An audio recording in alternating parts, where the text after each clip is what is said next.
তো আবার একটা নতুন রেসিপি নিয়ে চলে এসেছি। আমি এটা একটা ইউনিক রকমের রেসিপি। কী রেসিপি দেখতে গেলে জানতে গেলে পুরো ভিডিওটা তোমাদের দেখতে হবে। এটার নাম আমি ঠিক জানি না। এটা ফেসবুক স্ক্রল করতে করতে চোখে পড়লো, তাই ভাবলাম যে আমিও একবার ঘরে ট্রাই করি আর তোমাদের সাথেও শেয়ার করি। তো চলো দেখা যাক। প্রথমে ময়াম দিয়ে ভালো করে সুন্দর করে মেখে নিয়েছে, আর একটু শক্ত শক্ত মাখতে হবে যাতে একটার গায়ে একটা লেগে যায় সুন্দর করে। তারপরে আলুটাকে ফ্রেঞ্চ ফ্রাই আলু যেরকম কাটে সেরকমভাবে সুন্দর করে কেটে নিতে হবে। কেটে নিয়ে সব রকমের গুঁড়ো মশলাগুলোকে সুন্দর করে মেখে আধা ঘন্টার জন্য রেখে দিতে হবে।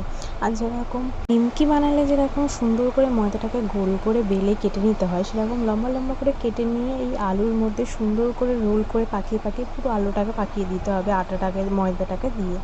দেখো কত সুন্দর পাকানো হয়ে গেছে। এরকম প্রত্যেকটা পাকিয়ে নেবে আর ভয় পাবে না এটা তেলে মানে ছেড়ে যাবে না। তো এরকম এটা খেতে খুব দুর্দান্ত খেতে লেগেছে সস দিয়ে। তো তোমাদের কেমন লাগলো জানিও, আবার ট্রাই করে।